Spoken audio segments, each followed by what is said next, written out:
The chandelier light catches her silver gown as she falls, the fabric spreading across the marble floor like spilled mercury. My wife Rachel, 8 months pregnant with our first child, is on her knees. One hand pressed protectively against her swollen belly, while the other reaches out, trembling, toward the man whose Italian leather shoe hovers inches from her stomach. 5 men surround her, my 5 closest friends since childhood, the men I trusted with my life, the brothers I chose. I stand frozen in the doorway, 2 bottles of vintage Bordeaux slipping from my fingers, shattering against the floor in a symphony of broken glass, and spreading wine that looks exactly like blood in the amber light. Time stops, the world stops. Everything I believed about friendship, loyalty, and brotherhood shatters with those bottles. This is a true story of loyalty, betrayal, and justice. A story that asks you to imagine yourself in my place standing in that doorway, watching your pregnant wife surrounded by the men you called brothers. What would you do if the people you trusted most revealed themselves to be monsters? How far would you go to protect the ones you love? And can justice truly heal the wounds that betrayal leaves behind? The foundation of our friendship stretched back 15 years, to freshman year at Northwestern University, where fate threw 6 ambitious young men together in the same dormitory hall. Gregory Caldwell arrived first, golden-haired and blessed with the kind of charisma that made professors extend deadlines and women forget their boyfriends' names. His father was a federal judge, his mother a socialite who graced charity galas like others attended church. Greg had been groomed for greatness since birth, and he wore that expectation like custom tailoring, perfectly fitted, never questioned. Carl Hutchinson was the clown. But not by choice. He'd learned early that making people laugh meant they wouldn't look too closely at the bruises his alcoholic father left, or wonder why he never invited anyone home for holidays. His booming laugh could fill a stadium. His jokes could diffuse any tension, but I'd later understand that comedy was his armor, and beneath it lived something twisted and angry. Anthony Moretti Tony, to everyone who mattered, strutted onto campus like he owned it, which wasn't far from true considering his family's construction empire had built 3 of the university buildings. Old Chicago money, the kind that traced back to bootleggers and speakeasies, ran through his veins.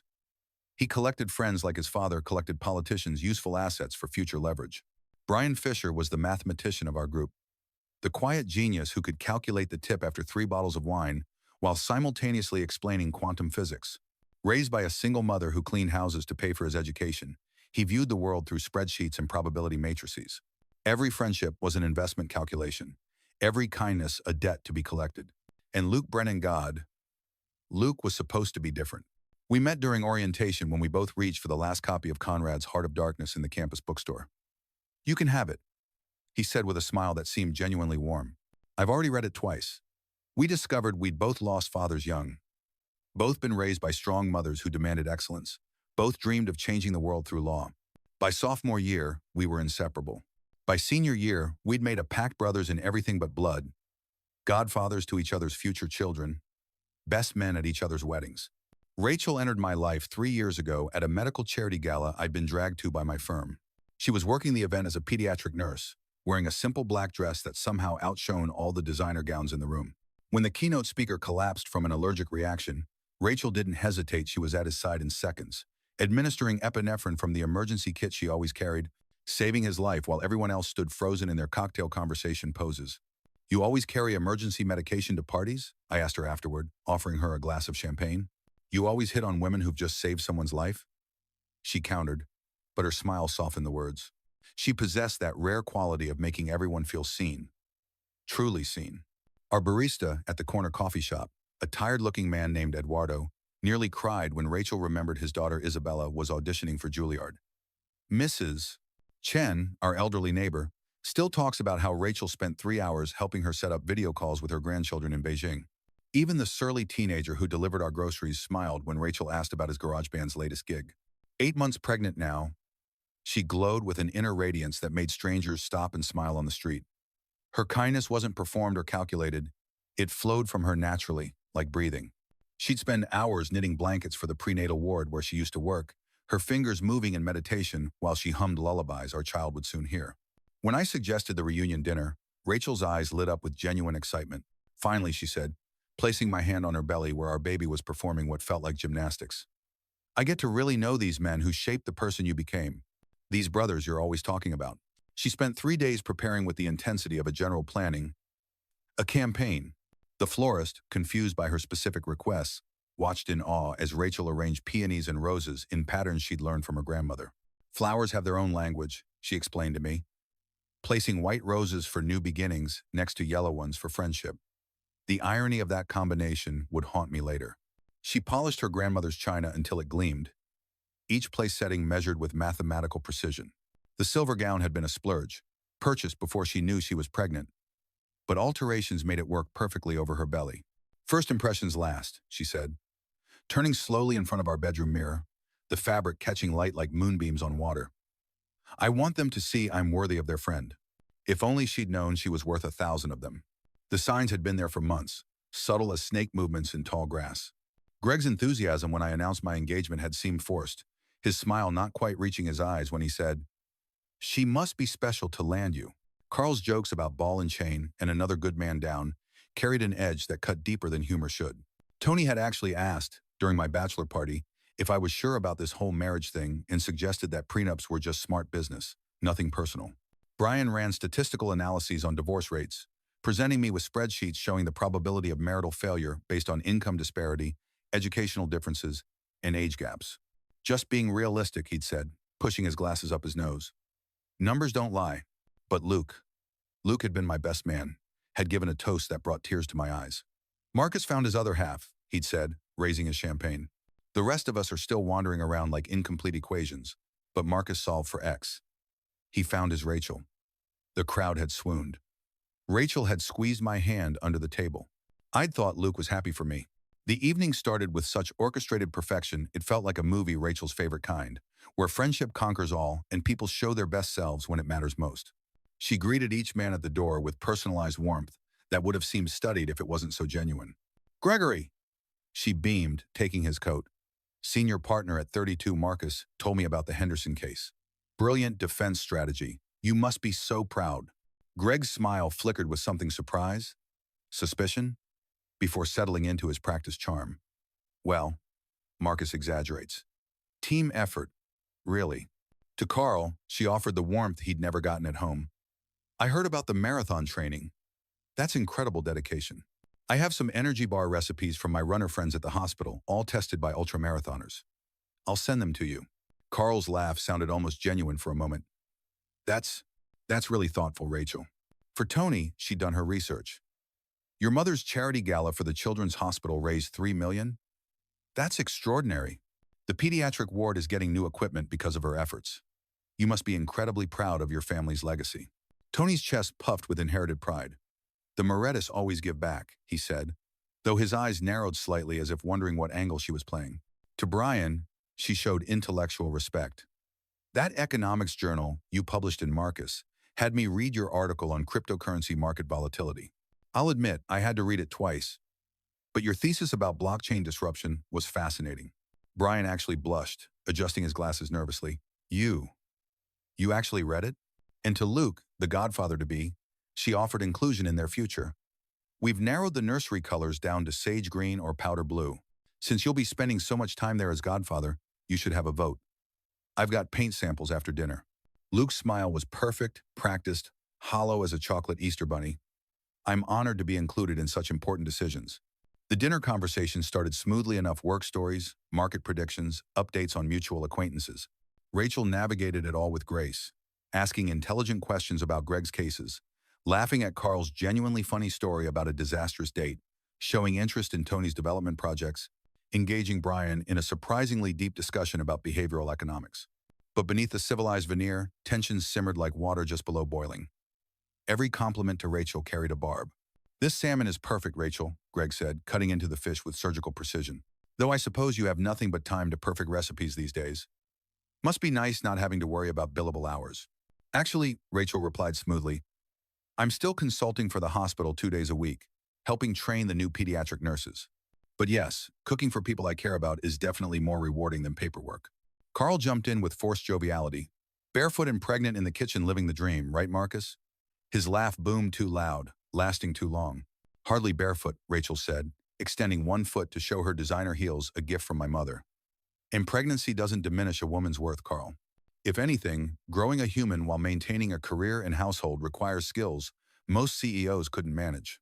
Tony made 3 separate comments about how different I'd become since marriage, each one delivered with a smile sharp as broken glass. Remember when Marcus would close down bars with us? Now he's home by 9, reading baby books. Domestication complete. Evolution. Rachel corrected gently. Marcus hasn't been domesticated, he's evolved. There's a difference between changing because someone forces you and growing because someone inspires you. Brian barely spoke during dinner, just watched with those calculating eyes, occasionally making notes in the small leather journal he always carried. When he finally contributed, it was to cite statistics about dual-income households and childcare costs, as if our life was a mathematical proof he was trying to solve. Luke played the perfect friend throughout, but his charm felt rehearsed, like an actor who'd memorized lines but forgotten their meaning. He told stories about our college days that somehow all featured me in diminished light: the time I'd failed an exam because I'd helped him study for his, the night I'd gotten too drunk and he'd had to save me from embarrassment, the girl who'd chosen him over me junior year. But that all worked out, he said with that perfect smile. Marcus found Rachel, and the rest is history. Prehistory, actually, Rachel said lightly. Everything before now was just prologue. The look that passed between the 5 men then should have warned me. It was quick as lightning, silent as conspiracy, deadly as the moment before an ambush. But I was too busy loving my wife's clever response to notice the predators circling. Rachel excused herself to bring dessert, a chocolate souffle she'd practiced 3 times to perfect. I watched her walk to the kitchen, one hand supporting her lower back, the other resting on her belly, and felt that familiar surge of protective love that had only grown stronger since we'd learned about the pregnancy. She's something, Greg said. But it wasn't a compliment. She certainly is, I agreed, missing his tone entirely. Changed you, Tony added, swirling his whiskey. For the better, I said firmly. If you say so, Carl muttered into his wine glass. Luke just smiled that empty smile and said, change is inevitable, I suppose. We were down to the last bottle of champagne, Dom Perignon, saved for special occasions when I realized we needed more wine for the dessert course. Rachel had suggested a Riesling to complement the chocolate, and I knew we had several bottles in the cellar. You boys behave, I said, kissing Rachel's forehead as she returned with the souffle. Guard this treasure while I'm gone.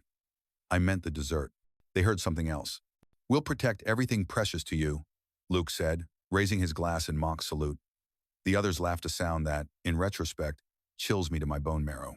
The wine cellar was my sanctuary, a temperature-controlled testament to patience and good taste. I selected 2 bottles of late-harvest Riesling, a gift from Rachel's father after our engagement. The man owned vineyards in Napa, had built his fortune from California soil and sunshine. Take care of my daughter, he'd said, presenting the case. She's worth more than all the grapes in the valley.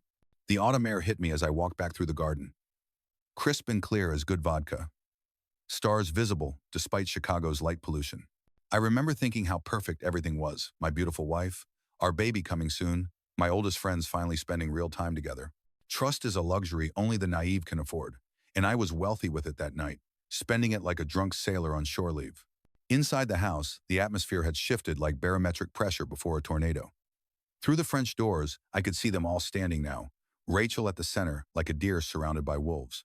Her silver gown caught the light as she gestured, trying to calm whatever had erupted in my brief absence.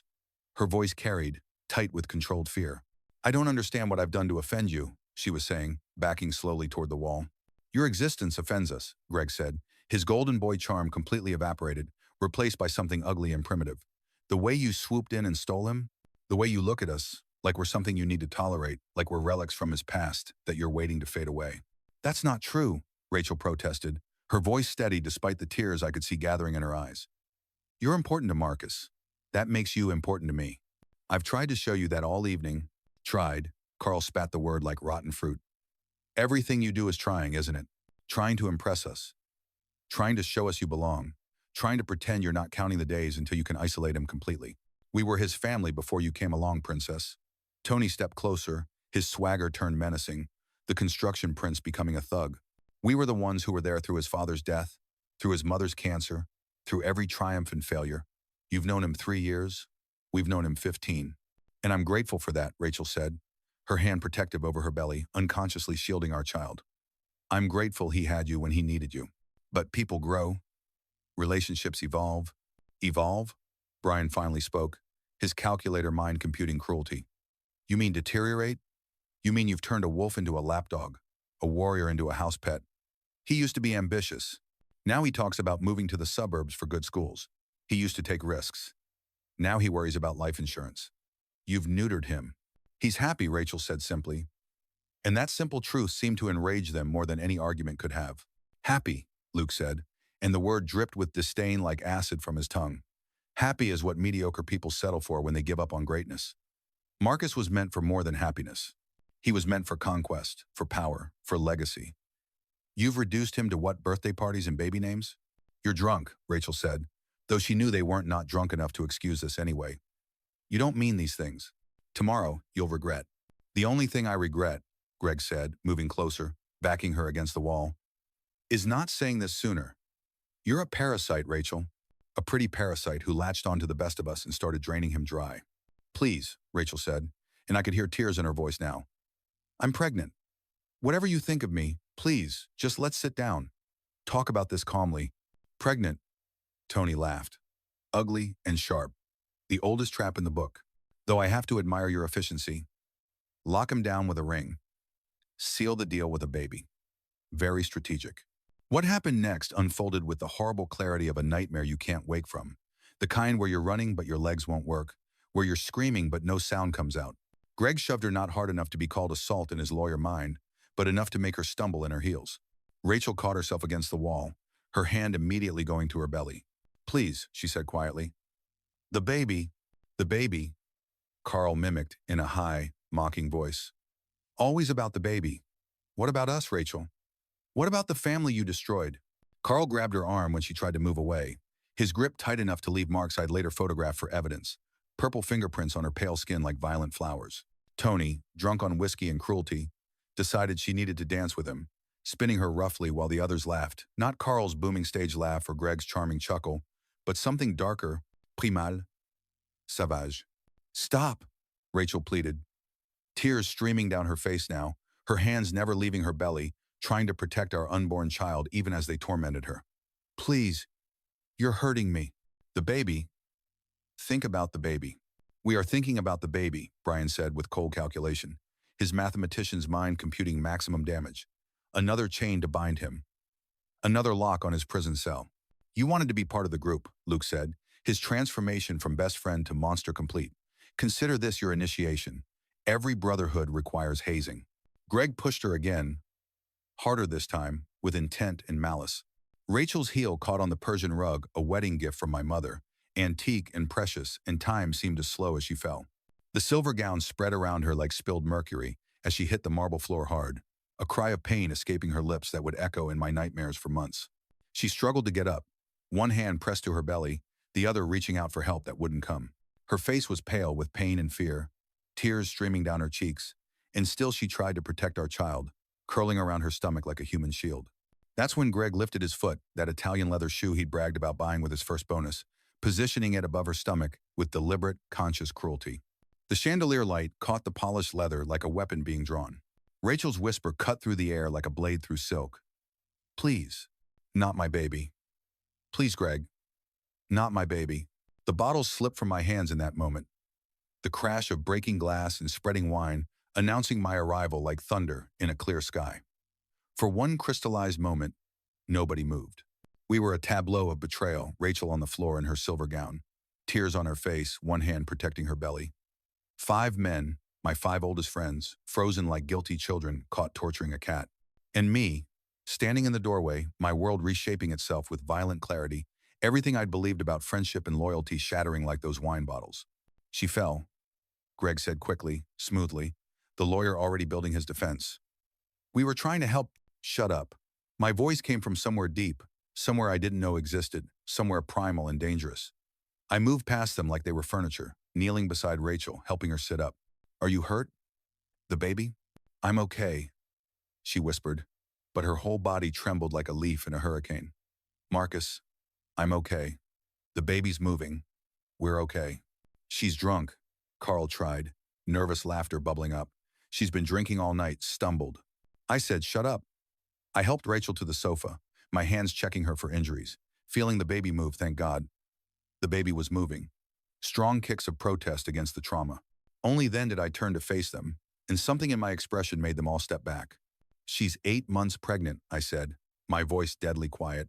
She hasn't had a drop of alcohol in over a year. She doesn't even take Tylenol without checking with her doctor. Marcus, brother, you're overreacting, Luke said, stepping forward with his hands raised, still playing the peacemaker, the reasonable one. Things got a little out of hand. Emotions ran high, but no real harm. I have cameras, I said quietly, and watched the color drain from their faces like water from a broken glass. Security cameras in every room. HD. Audio. Everything that just happened is recorded in crystal clear detail. The silence was absolute. A vacuum where their excuses should have been. Greg's golden boy smile finally, completely disappeared. Carl's nervous laughter died in his throat like a strangled bird. Tony's swagger evaporated like morning dew. Brian's calculations ground to a halt, his mental spreadsheet crashing. And Luke's mask finally slipped, revealing the stranger he'd always been, the enemy who'd been sleeping in friendship's clothing.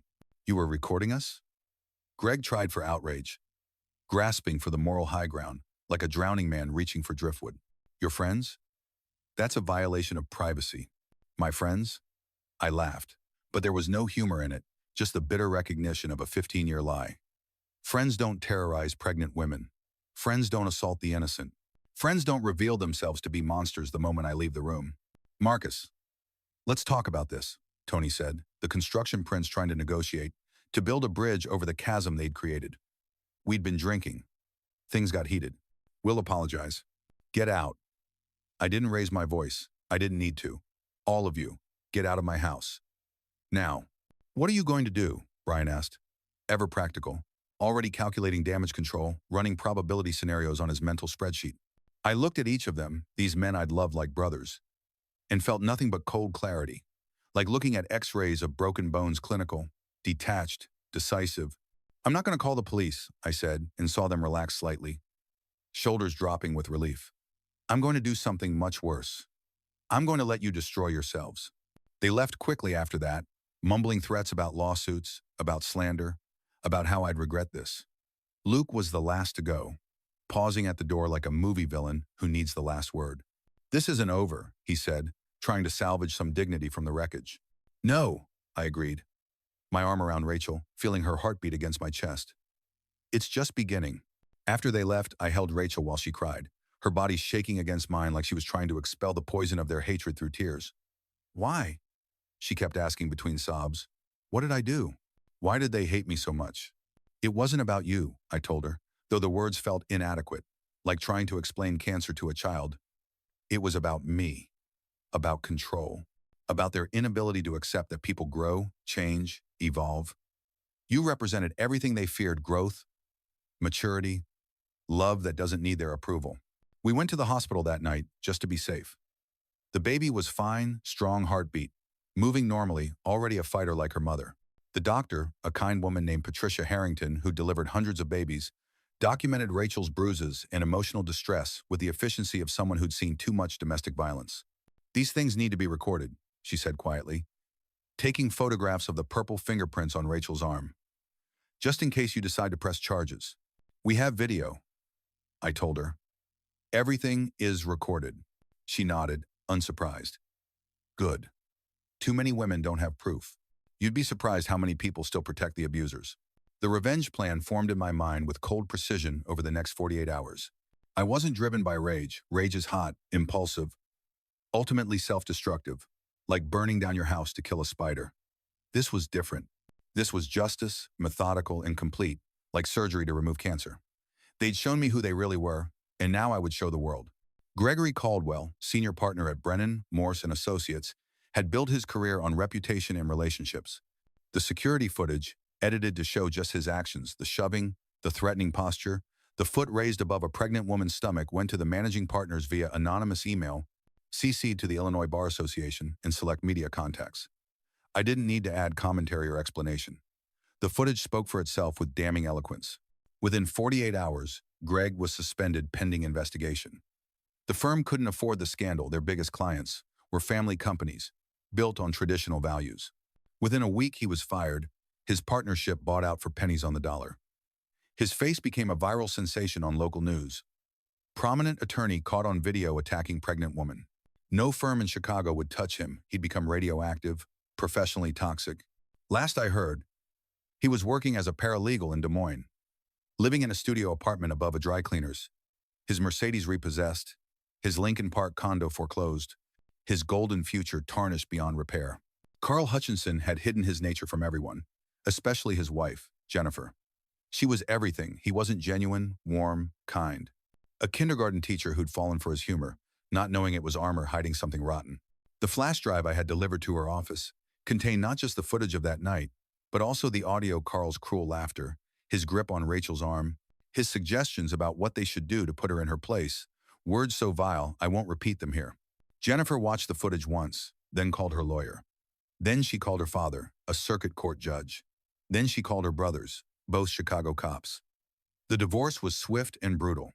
She got the house in Evanston, the cars, and primary custody of their 2 children. Carl's own kids won't speak to him now. His daughter, sweet 7-year-old Emma, told the court she was afraid of him after seeing what he did to the nice pregnant lady. He lives in a studio apartment in Cicero now, drinking alone.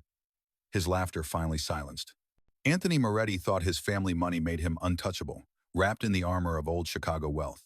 But even old money can't survive certain scandals. The footage went to the boards of every charity his family supported, every country club they belonged to, every society matron his mother lunched with. I made sure to include the audio of him calling Rachel a gold-digging parasite and suggesting she trapped me with pregnancy words that didn't play well with the conservative Catholic societies his family moved in. But Tony had other vulnerabilities. He'd been juggling 3 girlfriends, each thinking they were exclusive with the Moretti heir. They received anonymous packages on the same-day footage of the assault, evidence of his deception, and each other's contact information. They formed their own support group, bonding over shared betrayal. The story exploded across Chicago's social scene like dynamite in a glass house. The Moretti construction empire quietly removed him from the board, citing conduct unbecoming. His trust fund had morality clauses his grandfather had insisted on assaulting a pregnant woman qualified for immediate suspension of payments. His father, Salvatore Moretti, a man who'd built his fortune but never forgot his humble roots, personally called to apologize to Rachel. "My grandfather would have horsewhipped him," he said, his voice thick with old country accent and shame. "I failed as a father. I'm sorry." Tony went from prince to pariah in 3 weeks, his social media accounts disappearing as the mockery became unbearable. Last update I had, he was working construction, actual construction, not management for a rival company. His soft hands finally learning what real work felt like. Brian Fisher thought he was smart, always calculating the angles, playing the odds. But he'd been borrowing from the wrong people to cover his gambling debts, a habit he'd hidden from everyone, including himself, calling it investment speculation. The footage of that night, along with documentation of his embezzlement I discovered while researching his finances, went to both his employers at Wellington Financial and his creditors. The firm fired him immediately, and pressed charges turned out he'd stolen nearly $200,000, moving it through accounts he thought were invisible. His creditors were less formal in their response. Brian disappeared 2 weeks after that night. His apartment cleared out in the middle of the night. Some say he fled to Canada. Others whispered darker possibilities about Lake Michigan and concrete shoes. I don't particularly care. He's gone, and that's enough. Luke Brennan was different. Luke had been my best friend, my brother in everything but blood, the one I trusted above all others. For him, I wanted real justice. Not just revenge the kind that comes with handcuffs and headlines. The footage went to the police, along with Rachel's medical records, Dr. Harrington's report, and our testimony. I also included every text, every email, where he'd expressed jealousy about my relationship with Rachel, building a pattern of escalating resentment. Luke tried to play it off at first, hiring Mitchell Brennan, no relation, despite the name the best defense attorney money could buy. But the footage was damning, especially the moment when he stood by and watched, encouraging the others, the man I'd asked to protect Rachel becoming her chief tormentor, his words dripping with venom about her trapping me with pregnancy. The trial was swift but thorough, a masterclass in how quickly justice can move when the evidence is overwhelming. Rachel testified with quiet dignity, 8.5 months pregnant by then, glowing with an inner strength that made the jury lean forward in their seats. She wore a simple navy dress, no jewelry except her wedding ring, her hand resting on her belly as she spoke. "I wasn't afraid for myself," she said from the witness stand, her voice clear and steady. "But when Gregory raised his foot above my stomach, all I could think about was my baby. This innocent life that hadn't even taken its first breath. What kind of person threatens an unborn child? What kind of men stand around and laugh while it happens?" Luke's attorney tried to paint it as a misunderstanding. Boys being boys, alcohol clouding judgment, the usual defense playbook for privileged men behaving badly. But the footage was crystal clear, the audio clearer. The jury deliberated for less than 2 hours, returning guilty verdicts on all counts. Luke got 18 months for assault, 3 years probation, and a permanent restraining order. His law license was suspended indefinitely. The Bar Association doesn't look kindly on attorneys who assault pregnant women. The Chicago Tribune ran a front-page story. Golden Boy attorney sentenced in pregnant woman assault. His face became synonymous with privileged cruelty, his name a cautionary tale told in law schools about ethics and character. But the true justice came later, in the small, unexpected moments of grace. Greg's mother, Elizabeth Caldwell, whom I'd known since college, called to apologize with tears in her voice. "I raised him better than this," she sobbed. "I don't know where I went wrong." Carl's children sent Rachel a handmade card with crayon hearts, saying they were sorry for what their daddy did. Tony's father established a foundation for pregnant women facing domestic violence, naming it after his own mother. Even Brian's mother, a quiet woman who'd worked 3 jobs to put him through college, sent flowers with a note. "I'm so ashamed. I'm so sorry." Spring arrived with hesitant beauty, cherry blossoms exploding across Lincoln Park like nature's celebration of renewal. Rachel went into labor on a Tuesday morning, the contractions starting gentle as whispers before building to earthquakes. I held her hand through 14 hours of labor, whispering encouragement, reminding her to breathe, telling her how brave she was, how proud I was, how our daughter was lucky to have her as a mother. Sophia Marie entered the world at 7:43 p.m., 7 pounds, 3 ounces of perfect, screaming life. She had Rachel's eyes, dark and wise, and my stubborn chin, a combination that promised future battles of will. Her first cry was strong, defiant, as if she was announcing to the world that she'd survived their attempts to hurt her before she was even born. "She's a survivor," Dr. Harrington said, placing Sophia in Rachel's arms, like her mother. Strong heart, strong lungs, strong spirit. The christening took place 6 weeks later in the same church where Rachel and I had married, sunlight streaming through stained glass windows like divine approval. It was smaller than originally planned. The guest list had been pruned of false friends and fair-weather acquaintances. But the people who came were real, genuine, present. Rachel's parents flew in from California, her father bringing cases of wine from his vineyard to celebrate. My sister Catherine came from Seattle with her family, her twin boys fascinated by baby Sophia. Colleagues who'd stood by us through the scandal attended, their presence a testament to true loyalty. New friendships had emerged from unexpected places. Marcus Chen, the prosecutor who'd handled Luke's case, became an unlikely friend, bonding with me over late-night feedings and the challenges of new fatherhood. His son was 3 months older than Sophia. Sarah Williams, a mother from Rachel's prenatal class who'd reached out after seeing the news, became Rachel's closest confidant, their daily walks with the babies therapeutic for both. David and Patricia Morrison, the elderly couple from our neighborhood who'd witnessed Greg's public humiliation at a local restaurant, adopted us like surrogate grandchildren, bringing casseroles and wisdom in equal measure. Father Francis, the priest who'd married us, held Sophia up to the light streaming through stained glass windows, the colors painting rainbows on her christening gown. "This child," he said, his voice carrying through the church, "is a testament to love surviving darkness, to good triumphing over evil, to the power of truth and justice. She is proof that from violence can come peace, from hatred can come love, from betrayal can come unshakable loyalty." Sophia gurgled, as if in agreement, and the congregation laughed real laughter, warm and healing, nothing like the cruel mockery of that night. 1 year later, we held Sophia's first birthday party in the same space where everything had shattered. The dining room that had witnessed such violence now rang with children's laughter. Balloons in every color imaginable bobbed against the ceiling, where the chandelier cast rainbow light through crystal. The marble floor where Rachel had fallen was covered with playmats and scattered with toys. Rachel had invited the unexpected Jennifer, Carl's ex-wife, came with her children, Emma and little James. 2 of Tony's former girlfriends, Maria and Ashley, who'd become friends through their shared experience, arrived with homemade gifts. Even Brian's mother, Eleanor, came, her eyes bright with tears as she held Sophia. "It's like they were always wearing masks," Jennifer said, watching her children play with Sophia, building towers with soft blocks. And that night, the masks finally came off. "Maybe it's better," Maria added, bouncing Sophia on her knee. "To know the truth, even if it hurts. Living with lies is its own kind of violence." Eleanor nodded, her weathered hands gentle as she helped Sophia stand. My Brian was lost long before that night. The gambling, the anger, the jealousy. I saw it, but didn't want to believe.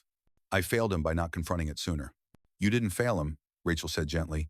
"He failed himself. We're all responsible for our own choices."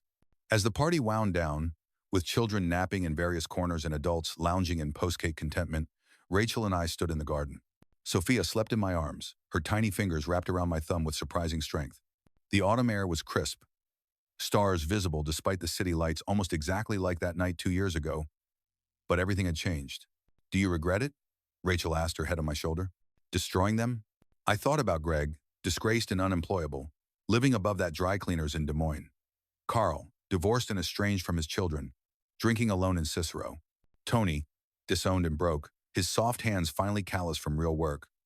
Brian, disappeared into whatever darkness had claimed him. Luke, imprisoned and ruined, his golden future turned to lead. They destroyed themselves, I said finally, feeling the truth of it settle in my bones. I just made sure the world saw who they really were. I held up a mirror, and they couldn't stand their own reflection.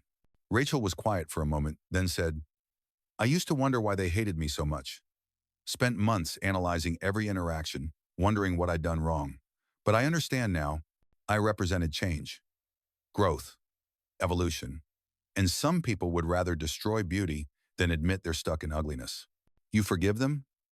I asked, surprised. No, she said simply. Forgiveness is earned, not given. But I don't carry them either. They're not worth the wait. Every moment I spend thinking about them is a moment stolen from Sophia, from you, from our life. As we walked back inside, Sophia stirred in my arms, her eyes opening Rachel's eyes, dark and wise beyond their months. She smiled, that toothless, perfect smile that could heal any wound, and reached for her mother. Rachel took her, and Sophia immediately grabbed for the necklace. Rachel wore a simple silver pendant with Sophia's birthstone, a gift I'd given her in the hospital. The house stood solid around us, no longer crime scene but sanctuary. Every room had been reclaimed, repainted with memories of joy over memories of violence. The friends who'd revealed themselves as monsters were gone, but in their absence, real friendship had grown like flowers through concrete. The family they'd tried to destroy had only become stronger, forged in fire but not consumed by it. True justice isn't just about punishment. It's about protection. It's about truth. It's about ensuring that those who would harm the innocent can never do so again. But most of all, it's about what comes after the healing, the growth, the love that refuses to be diminished by cruelty. That night 2 years ago, they thought they were strong, 5 against 1 pregnant woman. But they didn't understand that real strength isn't measured in numbers or muscle. It's measured in the courage to stand up to evil, the wisdom to document the truth, and the grace to build something beautiful from the ruins of betrayal. Sophia sleeps peacefully now in the nursery Luke was supposed to help design. The walls are painted soft sage green. We decided against the powder blue with a mural of stars and moons I'd painted myself during Rachel's recovery. A mobile of elephants, Sophia's favorite animal, spins slowly above her crib, casting gentle shadows. Sometimes I stand in the doorway and watch her sleep. This tiny warrior who survived her first battle before she was even born. Rachel finds me there sometimes, wraps her arms around me from behind, her chin on my shoulder as we watch our daughter dream. What do you think she dreams about? Rachel whispers. Safe things, I whisper back. Beautiful things. A world where monsters stay in storybooks and friends mean what they say. We'll teach her to be careful, Rachel says. To see behind masks. But not to be afraid, I add. Never to be afraid of standing up to evil. And to choose her friends wisely, Rachel continues. To understand that time doesn't make a friendship, real character does. The city sleeps beyond our windows. Millions of souls carrying their own stories of betrayal and redemption. Somewhere, 5 men live with the consequences of revealing their true nature. Greg teaches basic legal writing at a community college, his designer suits replaced with off-the-rack polyester. Carl sits in AA meetings, finally confronting the darkness his laughter couldn't hide. Tony lays concrete in the summer heat, understanding finally what his grandfather built the family fortune on. Brian, if he's alive, hides from debts that compound daily. Luke reads law books in a prison library, preparing appeals he knows will fail. But here, in this house that has seen the worst and best of humanity, a family thrives. Love wins. Not always immediately, not without cost, but eventually, inevitably, love wins. It wins because it builds while hate only destroys. It wins because it heals while cruelty only wounds. It wins because it creates life while violence only brings death. This is our story, mine, Rachel's, and Sophia's. A story of masks falling and truth emerging. A story of friendship revealed as facade and family forged in fire. A story that proves sometimes the greatest gift your enemies can give you is showing you exactly who they are, so you can show them and yourself exactly who you are in return. The chandelier still hangs in our dining room, casting the same amber light, but now it illuminates birthday parties instead of betrayal, family dinners instead of false friendship, genuine laughter instead of hidden hatred. The marble floor where Rachel fell is now covered with Sophia's toys blocks and stuffed animals and board books about brave princesses who save themselves. And sometimes, late at night when the house is quiet and my family sleeps safely, I stand in that room and remember. Not with anger or regret, but with something closer to gratitude. Grateful that the masks fell when they did, before Sophia could know them as uncles. Grateful that Rachel and Sophia survived. Stronger for the storm they weathered. Grateful that I learned the difference between the family you're given and the family you choose, between friendship born of proximity and love born of truth. They thought they were taking something from me that night. Instead, they gave me clarity. They gave me purpose. They gave me the knowledge that when tested, I would choose love over loyalty to the unworthy, justice over friendship with the unjust, and my real family over false brothers. The wine stain never quite came out of the hardwood by the door, despite professional cleaning, a shadow of that night that refuses to fade completely. Rachel wanted to replace the boards, but I asked her to leave them. Why? She asked, confused. To remember, I said. To remember that sometimes things have to break before they can be rebuilt stronger. To remember that the worst night of our lives led to the best year. To remember that we survived. She understood. Rachel always understands. It's one of the 1,000 reasons I love her. One of the million reasons they could never really hurt us. We are more than the sum of our wounds. We are the light that refuses to be extinguished, the love that refuses to be diminished, the family that refuses to be destroyed. And in the end, that's all that matters. Not the friends we lost, but the family we saved. Not the masks that fell, but the truth that emerged. Not the night they showed their true colors, but all the mornings after, when we chose to paint our world in better hues, the gold of sunrise through our bedroom window, the pink of Sophia's cheeks when she laughs, the silver of Rachel's dress as she dances in our kitchen, pregnant again, glowing again, unafraid again. Yes, pregnant again. We found out last week another girl, due in spring, when the cherry blossoms return. We'll name her Grace, for that's what she represents. Grace under pressure, grace after grief, grace growing from the ruins of what we thought we knew. Aren't you afraid? My sister asked when we told her. After what happened? No, Rachel answered for both of us. We're not afraid. We've already faced the worst. We've seen masks fall and true faces revealed. We know who our real friends are now. We know what we're capable of surviving. Fear would be letting them win. This is our story. This is our truth. This is our victory. Not because we destroyed them, they destroyed themselves, but because we refused to be destroyed. Because we chose to build rather than burn. Because we learned that the opposite of betrayal isn't revenge, it's the quiet triumph of continuing to trust, continuing to love, continuing to believe that most people are good, even when some people prove themselves monstrous. The city wakes outside our windows as I finish writing this, recording it all so Sophia and Grace will know someday, when they're old enough to understand. They'll know that their parents were tested and didn't break. They'll know that sometimes the people who claim to love you will reveal hatred instead. But mostly, they'll know that love, real love, tested love, proven love is stronger than anything else in this world. Strong enough to survive betrayal, strong enough to demand justice, strong enough to heal after trauma, strong enough to trust again, strong enough to turn the worst night of your life into just another story about how you became who you were always meant to be.